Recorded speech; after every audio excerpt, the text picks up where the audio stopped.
Hello students, welcome to my YouTube channel Arises chemistry. मैं मोहित गुप्ता। आज हम स्टार्ट कर रहे हैं 12th class Hindi medium students के लिए रिवीजन। ओके, हम सबसे पहले बात करेंगे रसायन विज्ञान के परिचय की। रसायन विज्ञान किसे कहते हैं, रसायन विज्ञान का क्या महत्व है, रसायन विज्ञान हम क्यों पढ़ते हैं और हमें रसायन विज्ञान का किस प्रकार अध्ययन करना चाहिए। ओके, और फिर हम उसके बाद बात करेंगे 12th क्लास के चैप्टर्स की। ओके, लेकिन हमें रिवीजन स्टार्ट करने से पहले कम से कम इतना पता हो कि जिस विषय को हम पढ़ने वाले हैं उस विषय का अपने आप में महत्व क्या है, उस विषय का अपने आप में महत्व क्या है, what is the importance of chemistry.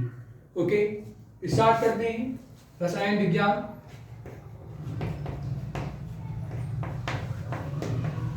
रसायन विज्ञान विज्ञान की वह शाखा है जिसमें पदार्थों के संगठन, गुणधर्मों व संरचनाओं का अध्ययन किया जाता है।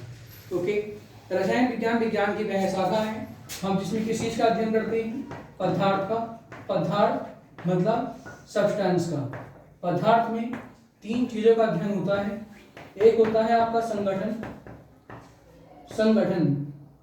दूसरा होता है आपका गुणधर्म और तीसरा होता है आपका संरचना। ओके,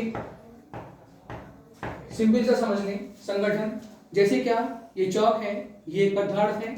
इस पदार्थ के अंदर कितना कैल्शियम व कितना ऑक्सीजन उपस्थित है, ये इसका संगठन हो गया। इसका गुण क्या है, हम इसका यूज ग्रीन बोर्ड पर और ब्लैक बोर्ड पर कर सकते हैं। और संरचना जो कि आपको दिखाई दे रही है, हर पदार्थ अपनी संरचना के हिसाब से ही ज्ञात किया जाता है। जैसे क्या, टेबल की अपनी संरचना है, चेयर की अपनी संरचना है, बॉटल की अपनी संरचना है, चौक की अपनी संरचना है। जिस प्रकार से हमारे चारों ओर हमारे दैनिक जीवन में जितनी भी चीजें हैं, हर एक पदार्थ की हमारे दैनिक जीवन में एक संरचना है, उसी प्रकार से रसायन विज्ञान में पदार्थों की क्या होती है, संरचना। हम तीन बातों का अध्ययन करेंगे, संगठन, गुणधर्म और संरचना। क्लियर। अब बात करते हैं रसायन विज्ञान की दूसरी परिभाषा की। रसायन विज्ञान विज्ञान की वह शाखा है जिनमें तत्वों से बने यौगिकों का अध्ययन किया जाता है। तत्वों व उनके यौगिकों का अध्ययन किया जाता है। मतलब क्या हुआ इसका, मतलब ये हुआ तत्व जैसे कौन हाइड्रोजन, हम हाइड्रोजन का पूर्ण अध्ययन करेंगे। तत्व जैसे कौन ऑक्सीजन, हम ऑक्सीजन का पूर्ण अध्ययन करेंगे। और फिर हाइड्रोजन व ऑक्सीजन के संयोग से कौन बनेगा आपका, H2O। क्लियर। तो फिर ये जो बना है आपका यौगिक, हम इसका अध्ययन करेंगे। क्लियर। इसी प्रकार से हम अध्ययन करेंगे नाइट्रोजन का, और हाइड्रोजन व नाइट्रोजन के कॉम्बिनेशन से बनेगा आपका NH3 मतलब अमोनिया। ये कौन हो गया, यौगिक। तो फिर हम उसका अध्ययन करेंगे। क्लियर। तीसरी बात, रसायन विज्ञान विज्ञान की वह शाखा है जिसमें पदार्थों के गुणधर्मों का अध्ययन किया जाता है। गुण दो प्रकार के होते हैं, भौतिक व रासायनिक गुण। भौतिक व रासायनिक गुण में क्या अंतर है, ध्यान दें। पदार्थ मीन सब्सटेंस, पदार्थ के दो गुण, एक है आपका भौतिक गुण और दूसरा कौन आपका रासायनिक गुण। भौतिक गुण मीन्स फिजिकल प्रॉपर्टी, रासायनिक गुण केमिकल प्रॉपर्टी।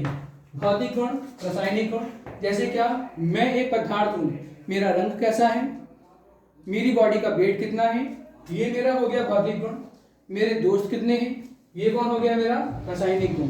इसी प्रकार से रसायन विज्ञान में यौगिक होते हैं। यौगिक का अणुभार कितना है, यौगिक का कथनांक कितना है, यौगिक का गलनांक क्या है, यौगिक में रंग कैसा है, आदि आदि।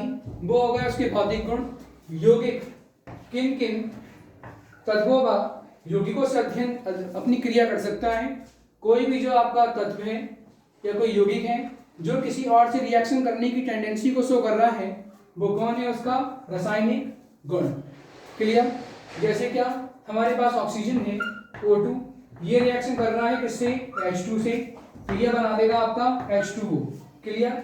अगर हम रिएक्शन बैलेंस करें तो कैसे होगी, O2 plus 2H2 arrow 2H2O। किसी भी रासायनिक अभिक्रिया में ये होते हैं अभिकारक, जो एरो से पहले लिखे हैं वो है अभिकारक, बाद में कौन लिखे हैं, उत्पाद। अभिकारक में जितने परमाणु होंगे उत्पाद में भी उतने ही परमाणु होने चाहिए। इधर दो ऑक्सीजन है तो इधर भी कितने ऑक्सीजन है, दो। इधर कितने हाइड्रोजन है, 2 दूनी 4, इधर भी कितने हाइड्रोजन है, 2 दूनी 4। ये एक संतुलित अभिक्रिया है। एक वैज्ञानिक थे, वैज्ञानिक एंटोनी लॉरेंट लवैजियर, वो फादर ऑफ मॉडर्न केमिस्ट्री भी थे, रसायन विज्ञान के जनक, आधुनिक रसायन विज्ञान के जनक कौन, A.L. लवैजियर। नाम ध्यान रखें आप लोग, A.L. लवैजियर, इनका पूरा नाम था Antoine Laurent Lavoisier, Antoine A-N-T-O-I-N-E, Laurent, Antoine Laurent Lavoisier. ये इनका जन्म हुआ था 1743 में और इनकी डेथ हो गई 1794 में। वैज्ञानिक एंटोनी लॉरेंट लवैजियर ने एक नियम दिया, वो नियम था आपका द्रव्यमान का संरक्षण का नियम, और वो नियम ये कहता था कि किसी भी रासायनिक अभिक्रिया में जितने परमाणु अभिकारक में होते हैं उतने ही परमाणु उत्पाद में होने चाहिए। सिंपल, ध्यान रखें, कोई भी एक संतुलित रासायनिक अभिक्रिया वह होती है जिसमें जितने परमाणु अभिकारक में होते हैं उतने ही परमाणु होने चाहिए उत्पाद में। यह आपकी तीसरी परिभाषा हो गई। तो ये हुआ आपका रसायन विज्ञान। क्लियर? तो ध्यान रखें, रसायन विज्ञान को मुख्यतः 3 भागों में विभाजित किया गया है। रसायन विज्ञान के वैसे तो अनेक प्रकार हैं, लेकिन रसायन विज्ञान को मुख्यतः 3 भागों में विभाजित किया गया है। कौन कौन? रसायन विज्ञान का पहला भाग कार्बनिक रसायन। कार्बनिक रसायन को ऑर्गेनिक केमिस्ट्री कहते हैं। कार्बनिक रसायन को ऑर्गेनिक केमिस्ट्री कहते हैं। कभी कभी तो ऐसा होता है कि बच्चे अपने 12th कंप्लीट कर लेते हैं और उन्हें यही नहीं पता होता कि कार्बनिक कौन सी है और अकार्बनिक कौन सी है। इसलिए सबसे पहले हमारे लिए मेन चीज है कि कार्बनिक, अकार्बनिक और भौतिक में डिफरेंस करना, अंतर करना। कार्बनिक रसायन किसे कहते हैं? कार्बनिक रसायन वह रसायन है जिसके अंतर्गत कार्बनिक यौगिकों का अध्ययन किया जाता है तथा वह रासायनिक यौगिक जो कि कार्बन व हाइड्रोजन परमाणु के संयोग से बने होते हैं कार्बनिक यौगिक कहलाते हैं। जैसे कौन? आपने देखा होगा 10th 11th क्लास में CH4, C2H6, C3H8, C2H4, C2H2, CH3OH आदि, यह आपके कार्बनिक यौगिक हैं। इनका अध्ययन कार्बनिक रसायन में होगा, कार्बनिक रसायन। ओके, पॉइंट नंबर 2, अकार्बनिक रसायन। अकार्बनिक रसायन को इंग्लिश में बोलते हैं इनऑर्गेनिक केमिस्ट्री।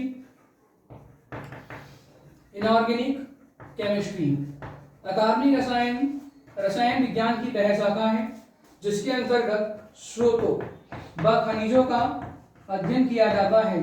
स्रोतों व खनिजों मतलब sources and minerals. Inorganic chemistry is the branch of chemistry, it is the study of minerals and sources. खनिज पृथ्वी के भूभाग से प्राप्त होते हैं। जैसे कौन? डीजल। डीजल कहाँ से निकल रहा है? चट्टानों में से। पेट्रोल चट्टानों में से। जिस प्रकार से अन्य और भी खाद्य पदार्थ हैं वो सब कहाँ से निकल रहे हैं? जमीन में से। खनिज किसे कहते हैं? जो पृथ्वी के भूभाग से प्राप्त हो रहा है। पृथ्वी के भूभाग से प्राप्त होने वाले हैं खनिज। हम खनिज का अध्ययन किसमें करेंगे? अकार्बनिक रसायन में। उन खनिजों को निकालने के लिए क्या हम पेट्रोल अपने हाथ से निकाल सकते हैं? नहीं निकाल सकते। क्या हम किसी भी तत्व को या किसी भी धातु को हम चट्टानों में से अपने हाथ से निकाल सकते हैं? नहीं निकाल सकते। तो उनको निकालने के लिए स्रोत मतलब सोर्सेस चाहिए। भौतिक व रासायनिक विधियां होती हैं, उन विधियों का भी अध्ययन अकार्बनिक रसायन के अंतर्गत किया जाता है। इसमें अकार्बनिक यौगिक का अध्ययन करते हैं। अकार्बनिक यौगिक में कार्बन परमाणु नहीं हो तो बहुत अच्छी बात है, यदि कार्बन हो भी तो हाइड्रोजन ना हो। जैसे कौन? पहला आपका है H2SO4, ये आपका अकार्बनिक यौगिक है। मतलब कहना हमारा ये है कि अकार्बनिक मतलब अकार्बनिक, जिसमें कार्बन परमाणु नहीं होता है वो होते हैं आपके अकार्बनिक यौगिक। H2SO4, इसमें कहीं कार्बन आपको दिखाई दे रहा है? नहीं।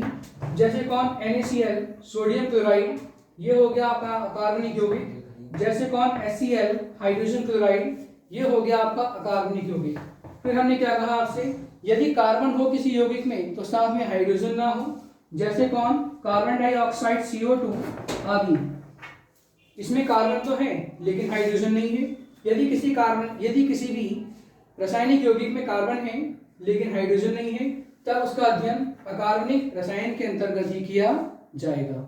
ओके, और इसकी विस्तार पूर्वक व्याख्या और अलग है, अभी फिलहाल के लिए इतना ही काफी है। पॉइंट नंबर 3, भौतिक रसायन। भौतिक रसायन मतलब फिजिकल केमिस्ट्री। भौतिक रसायन रसायन विज्ञान की वह शाखा है जिसमें रसायन विज्ञान से संबंधित सभी नियमों व सिद्धांतों का अध्ययन किया जाता है। जैसे हम पढ़ रहे हैं कार्बनिक रसायन, फिर हम पढ़ रहे हैं अकार्बनिक रसायन, वैसी ही होती है आपकी भौतिक रसायन।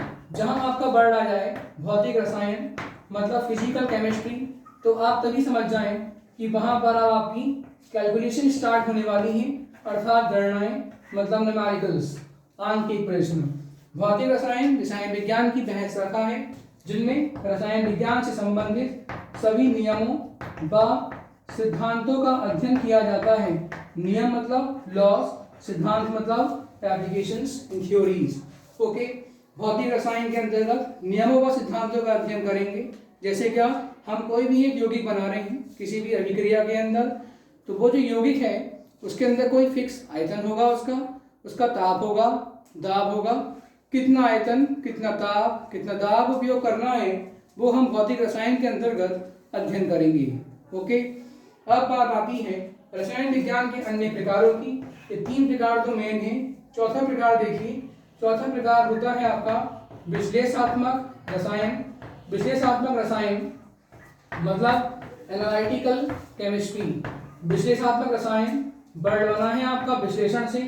विश्लेषण किसे कहते हैं, जहां पर होता है एनालिसिस, जो काम रसायन विज्ञान प्रयोगशाला के अंतर्गत किया जाता है। रसायन विज्ञान प्रयोगशाला अर्थात केमिस्ट्री लैब के अंदर किया जाता है, वो होती है आपकी विश्लेषणात्मक रसायन। विश्लेषण 2 प्रकार से होता है। एक होता है आपका क्वालिटेटिव एनालिसिस। क्वालिटेटिव एनालिसिस मतलब क्वालिटी मतलब गुणात्मक विश्लेषण।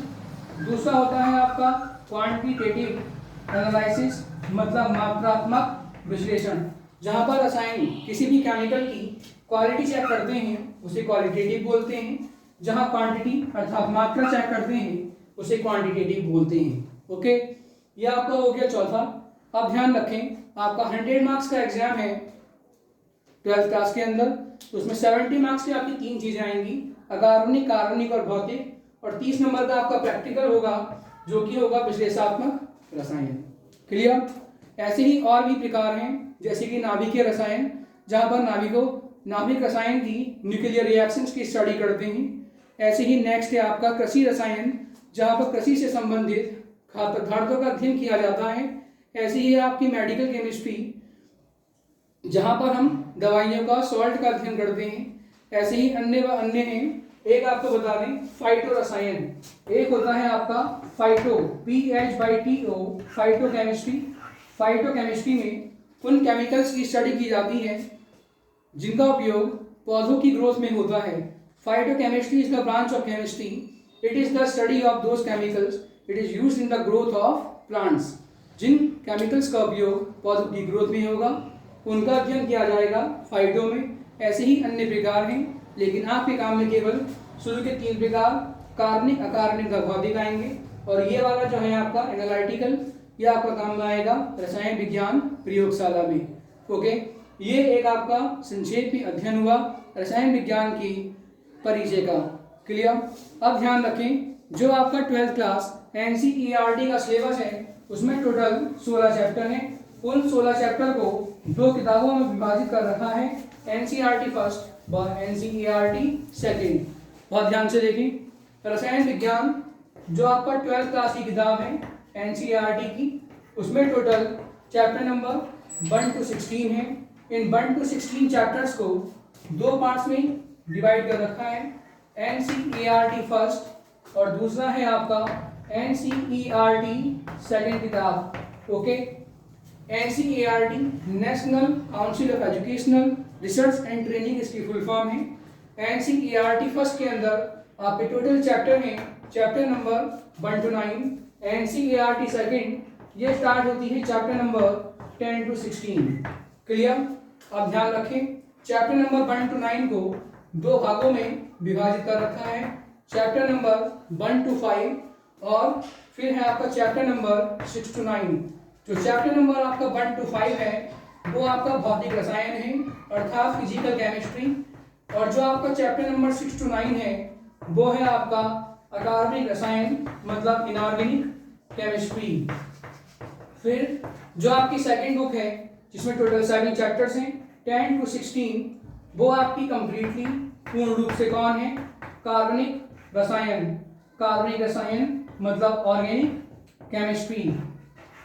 ऑर्गेनिक केमिस्ट्री आप बहुत ध्यान से सुने। 2 साल से लगातार कोरोना पीरियड चल रहा है। कोरोना पेंडेमिक की वजह से गवर्नमेंट ने एनसीईआरटी में से कुछ चैप्टर काट दिए हैं। चैप्टर नंबर 6 यहां से कटा हुआ है और चैप्टर नंबर 15 एंड 16 आपका यहां से कटा हुआ है। ये 3 चैप्टर कंप्लीटली कटे हुए हैं। तो टोटल इस बार सन 2022 में अगर आपका पेपर होता है तो उसमें टोटल आपके कितने चैप्टर्स आएंगे, 13 चैप्टर आएंगे। क्लियर? 6, 15 एंड 16 में से कोई भी क्वेश्चन आपके पेपर में नहीं आएगा। अब कोई भी क्वेश्चन आपके पेपर में इन 3 चैप्टर से नहीं आएगा तो आपको टोटल 13 चैप्टर्स पर स्टडी करना है केमिस्ट्री के अंदर। क्लियर? अब 13 चैप्टर पर स्टडी करना है। भौतिक, अकार्बनिक और कार्बनिक ध्यान रखें। और हम जो रिवीजन स्टार्ट करेंगे आपका वो स्टार्ट करते हैं कहाँ से, कार्बनिक रसायन से। ये बहुत ही इंपॉर्टेंट है और ध्यान रखें जब पेपर आता है तो एनसीईआरटी फर्स्ट से लगभग आपका 38 से 40 नंबर का पेपर आता है और एनसीईआरटी सेकंड से आपका 30 से 32 नंबर का पेपर आता है। सही है? कार्बनिक रसायन में 30 से 32 नंबर का पेपर आता है। इसमें लगभग 22 से 25 नंबर की आपकी केवल रिएक्शंस आती हैं। अब बच्चे बहुत डरते हैं रिएक्शन से, लेकिन डरने वाली कोई बात नहीं है। अगर हम आपके साथ हैं तो इसमें डरना क्या। फिर ऑर्गेनिक केमिस्ट्री का जिसने बेसिक पकड़ लिया, जिसने कार्बनिक का बेसिक पकड़ लिया, उसके लिए पूरी रिएक्शन से ऐसी ही रट जाएंगी, ऐसी ही याद हो जाएंगी। जैसे कौन, CH3COONA plus NaOH arrow CH4 plus Na2CO3। जैसे कौन, हेलोफॉर्म अभिक्रिया C2H5OH plus 4I2 plus 6NaOH arrow CHI3 plus HCOONA plus 5NaI plus 5H2O। जैसे कौन, हॉफमैन ब्रोमोएमाइड अभिक्रिया CH3CONH2 plus Br2 plus 4KOH arrow CH3NH2 plus 2KBr plus K2CO3 plus 2H2O आदि आदि।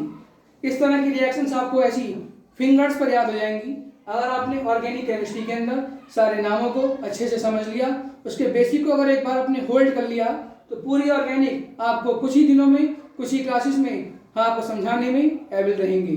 Okay, तो इसीलिए थोड़ा ध्यान दें और जैसे हम आपको पढ़ाते रहें उन्हें हैंड टू हैंड करते चलें। कहीं भी अगर प्रॉब्लम हो तो आप हमसे कमेंट बॉक्स में पूछें। और अब हम आपको बता दें, रसायन विज्ञान का हमें अध्ययन करना है तो रसायन विज्ञान का अध्ययन करने से पहले सबसे पहली चीज आप लोग ये जान लें, तत्व कम से कम आपको स्टार्टिंग के 30 याद होने चाहिए। परमाणु क्रमांक 1 से 30 तक जो कि आपको स्वयं याद करने हैं। परमाणु क्रमांक 1 से 30 तक किताब आपके पास में है तो आपकी किताब में लिखे होंगे, वरना गूगल पर सर्च करें पीरियोडिक टेबल। और परमाणु क्रमांक 1 जैसे कौन, hydrogen H/DRO GEN hydrogen H परमाणु क्रमांक 1। एक बात ध्यान रखें, भले ही आप हिंदी मीडियम के स्टूडेंट हैं लेकिन आपको तत्वों के नाम इंग्लिश में ही लिखने हैं और उनका प्रतीक तो इंग्लिश में लिखोगे ही, H को आप चाहे तो लिखोगे नहीं। तो हाइड्रोजन को आपको H लिखना है। हीलियम HELium, हीलियम का प्रतीक होता है He परमाणु क्रमांक 2। लिथियम LiTHium, लिथियम Li परमाणु क्रमांक 3। ऐसे ही आप पढ़ सकते हैं। हाइड्रोजन के लिए आप कोई हिंदी का वर्ड यूज नहीं कर सकते, जैसे कि हाइड्रोजन है, हाइड्रोजन के लिए आपने हा या कुछ भी क्यों नहीं यूज कर सकते हैं। इसीलिए एक बात अपने दिमाग से निकाल दें, हिंदी इंग्लिश में कोई प्रॉब्लम नहीं है। सिंपल ध्यान रखें 2 बातों का, हिंदी मीडियम स्टूडेंट्स भी क्या कि कभी भी तत्वों के नाम किसी भी किताब के अंदर हिंदी में नहीं लिखे होते हैं। प्रतीक हमेशा हमें इंग्लिश में ही लिखने होते हैं। प्रतीक हमेशा किसी भी तत्व का पहला लेटर होता है या फिर स्टार्टिंग के 2 लेटर होते हैं। अगर किसी प्रतीक के अंदर 2 हैं तो पहला कैपिटल होगा, दूसरा क्या होगा, स्मॉल होगा। लेकिन कुछ प्रतीक ऐसे भी हैं जैसे कौन, सोडियम SODIUM, उसका प्रतीक चिन्ह अलग है Na। सोडियम एक तत्व है SODIUM। इस तरह से कुल 11 तत्व हैं जिनके प्रतीक चिन्ह उनके नाम से अलग हैं। हाँ, आपको पढ़ाते हुए भी सारी चीजें बताते चलेंगे, लेकिन सबसे पहला काम आपका ये है कि आप परमाणु क्रमांक 1 से 30 तक याद करें। Hydrogen, helium, lithium, beryllium, boron, carbon, nitrogen, oxygen, fluorine, neon, sodium, magnesium, silicon, phosphorus, sulphur, chlorine, argon, potassium, calcium, scandium, titanium, vanadium, chromium, magnesium, vanadium, chromium, manganese, okay, iron, cobalt, nickel, copper and zinc. Last is zinc, Z N atomic number 30। परमाणु क्रमांक को atomic number कहते हैं। Okay, सबसे पहले इसकी आप summary बनाएं, परमाणु क्रमांक 1 से 30 तक। और हम स्टार्ट करते हैं कहां से? कार्बनिक रसायन से, जो बच्चों को सबसे ज्यादा भारी लगती है, उसे ही कुछ क्लासेस में चुटकियों में हल कर देना है। Okay, thank you.